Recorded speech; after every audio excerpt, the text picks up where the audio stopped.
Eto, ponovno se ATP vratio u Beograd. Da. Kako ti se čini igrati kod kuće?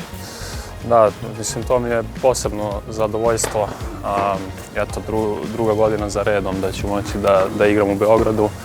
Izuzetno mi je drago zbog toga. Sad smo došli do Players Lounge-a. Da. Pa bih volio čujem tvoje utiske, s obzirom da si neko koji je proputovao apsolutno sve turnire, uključujući Grand Slamove i Masterse.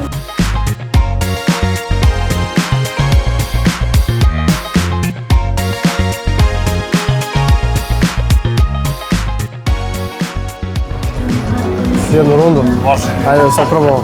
Ajde. Čuješ plavi ili žuti? Plavi, a? Plavi ću, ajde. Ajde, gde nam je ova?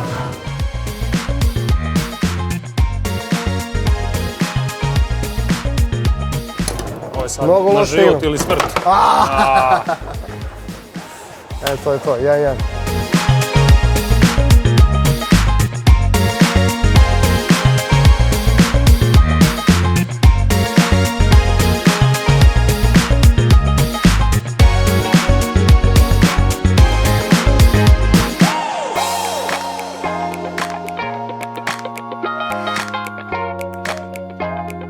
Kada si sad sagledao sve, kako ti se čini? Evo, mislim, stvarno obišao sam puno turnira i puno 250-ice i ne samo zato što je ovo u Beogradu i zato što si ti tu, ali stvarno mislim da ste odradili stvarno sjajan posao i ovo je jedan od najlepše, najbolje organizovanih 250-ica na turu, siguran sam u to. Hvala ti, Đole, hvala ti na svemu. Ajde.